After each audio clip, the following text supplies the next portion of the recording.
Penguin Random House Audio presents The Sister's Suite, a novel, by Elizabeth Weiss.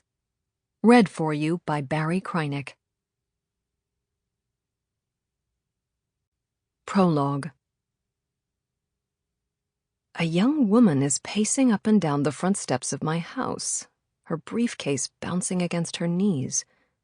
She's muttering to herself, stealing her resolve to ring the bell, I think, as I watch her through my study window. I've been staring at the blank page in my typewriter for an hour. I'm not exactly sorry to abandon it. When I open the front door, she scrambles up the steps, pushing her sunglasses back into the nest of her pale hair. "Harriet Szász?"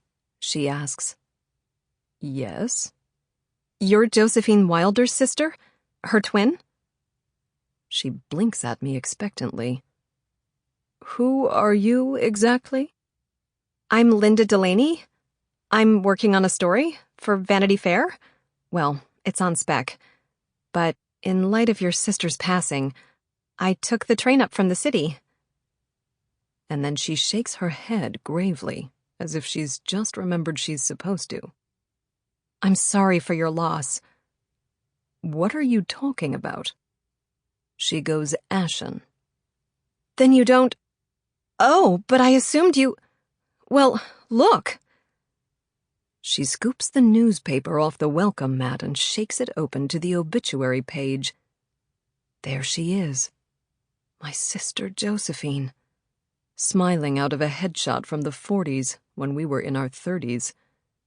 My eyes glide over the words, my mind struggling to absorb their meaning. Star of Hollywood's golden age, dead. A heart attack in her Malibu home. I skim down to the list of survivors. My name does not appear. "I've seen all of her movies," she says. "Everything she was ever in, really. Her talk show, both seasons, and that episode of What's My Line? She was my college thesis. I got the tapes." Me too, I want to say. I've seen it all too. But the words are trapped in my throat. Is it grief I feel? Maybe after all this time it won't be. Maybe I long ago forfeited my right to grief. When I look up from the paper, she is studying me, her forehead tense. Her cream-colored silk blouse, fussed into a bow at the collar, looks brand new. Her blazer looks borrowed from some older woman's closet. Special clothes chosen for an important day. If she'd said she was writing an article for the school paper, I would have believed her. "How did you even find me?" I ask. "How are you here?" "Oh, I called up your publisher and got your address."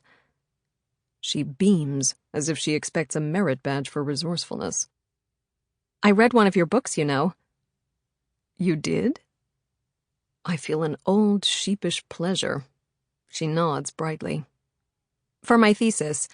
I thought it might be relevant. Of course it wasn't, but I'm not sorry I read it. I liked it." Of course. My life, my work, just a footnote in some co-ed's thesis. As far as Miss Delaney is concerned, I'm the family dud, the tragically abandoned second fiddle, a nobody stunned by her sister's magnificence.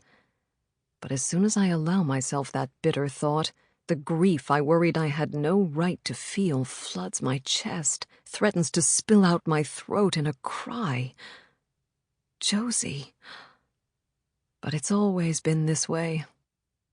The desire to be known, to mark my own clear edge, is tethered to the desire to keep her close. For a wild instant, I think I can make Linda Delaney understand. This girl who wants to make sense of the person I once knew better than anyone in the world. The person who once knew me. Maybe the story I need to tell isn't exactly the story Miss Delaney expects to hear, but I can make her hear it. My life may not have demanded notice the way Josie's did, but it was never a footnote. I was never a footnote. I grab her arm. Would you like to come in? In the study, she makes a beeline for the photo on the bookshelf. Josie and me in the harness, 11 or maybe 12, dressed in ruffles with little bo-peep bonnets and a shepherdess's crook resting against my shoulder. Incredible, she says. Her fingers are smudging the glass. No one talks about the Siamese suites. I read 6 obituaries this morning and none of them even mentioned you. Everyone's just forgotten you're part of the story, which is crazy because, what a story. To have performed with Josephine Wilder and then to have lost her. My part of the story. To have performed with Josie and then to have lost her. That's all she can imagine. What I want is to paint the complete picture, she's saying. She's always been flattened out, hasn't she, into whatever they needed her to be. Ingenue, vixen, mother. Trailblazer, I say. Ballbuster, grande dame. Exactly. Now she's growing excited. Wife, ex-wife, camp queen. She holds up the photograph. Do you have anything else like this? I'm beginning to worry I've made a mistake inviting her in, but I open the big oak trunk opposite the desk. She kneels on the floor beside it and starts pawing through the archive. Clippings and photos, ticket stubs, handbills. I sit next to her on a stool. It's been years since I looked at any of it.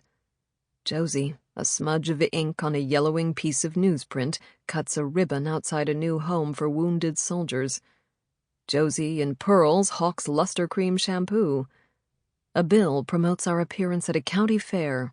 The Siamese suites, born joined together. Paper flakes beneath my fingertips. The scent of old fibers, of dust and wood and the soft hint of mildew seems like the scent of memory itself. What's this? She asks, handing me a typewritten manuscript tied with a ribbon.